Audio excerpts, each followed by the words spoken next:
Howdy mates, good morning. How are we all doing today? It is October 30th, 2022, and I figured before I start this video in depth, I just want to wish two people a happy birthday. It is my cousin Austin's birthday today, so hope you're doing well, Austin. It'll be a pleasure to see you again very soon. And then also a former coworker when I was still up in Ohio, Connor.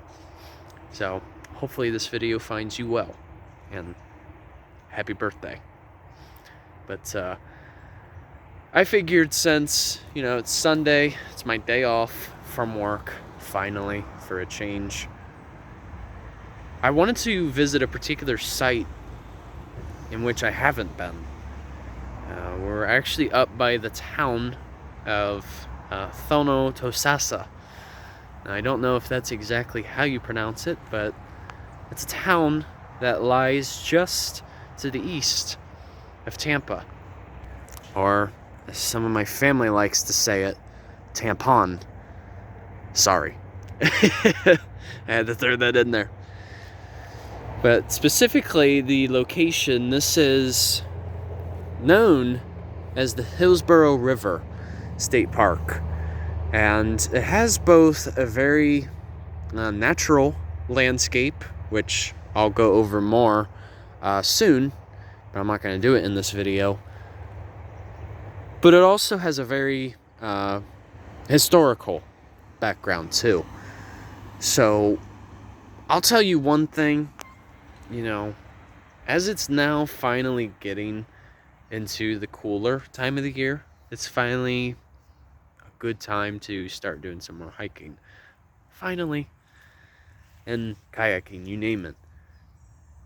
And at least up here, there wasn't really any extensive hurricane damage. So it's kind of a piece of rest to the eyes, so to speak.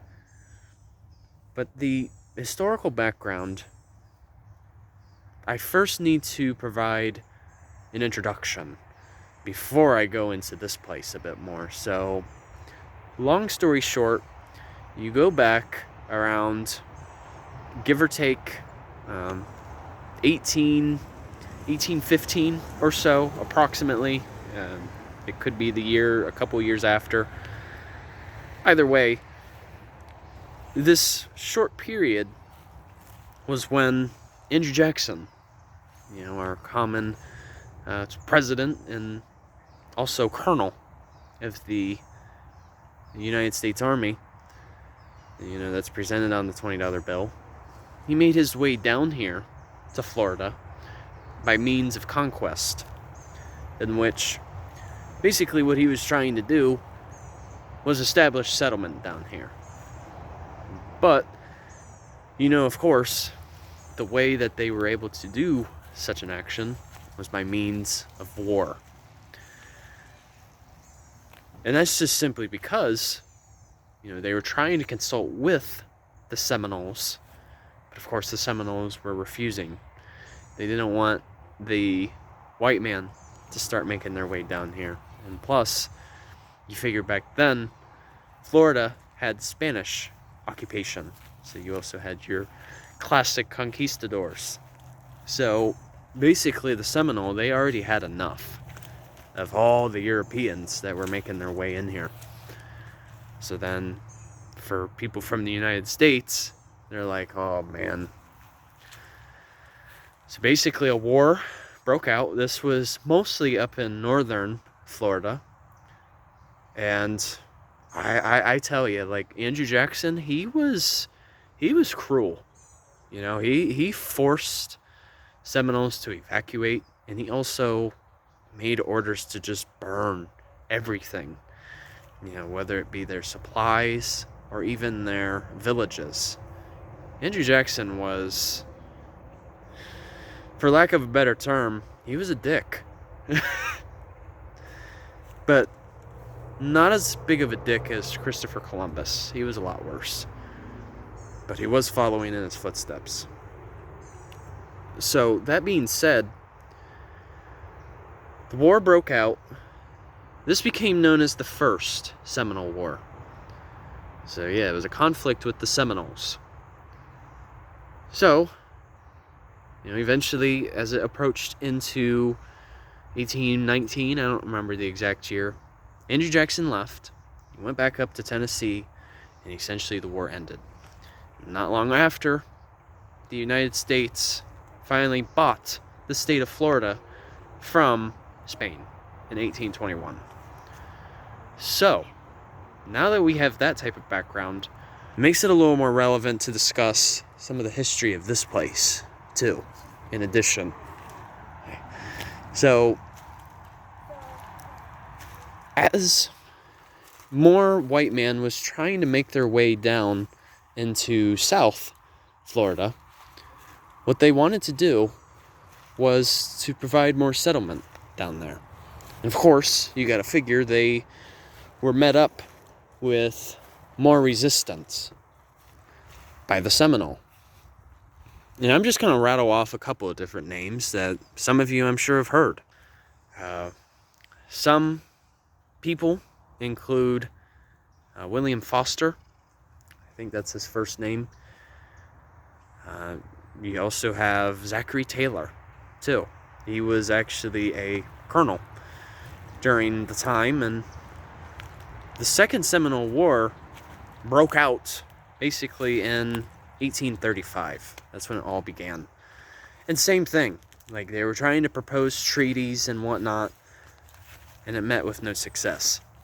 And so they resorted to war. I gotta say, humans are very barbaric.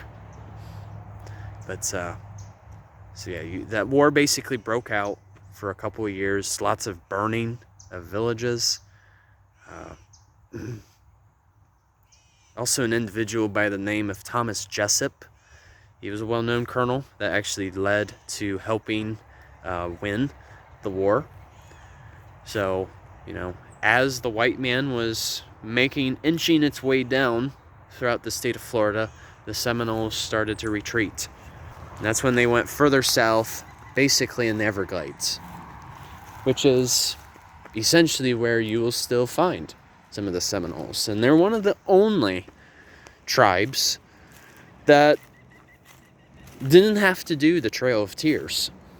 I mean, I can't say that as a whole, but essentially, in the state of Florida, there are no Indian reservations, at least that I know of. I mean, there's only a handful, but not as many as, say, in Oklahoma, for example.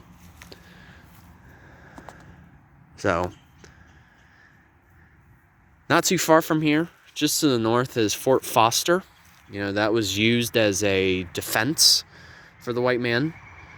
They had like a fort established there on the Hillsborough River. And on multiple attempts, it was facing destruction from the Seminole. But there was a lot of war that happened down here in order for us to get the state of Florida.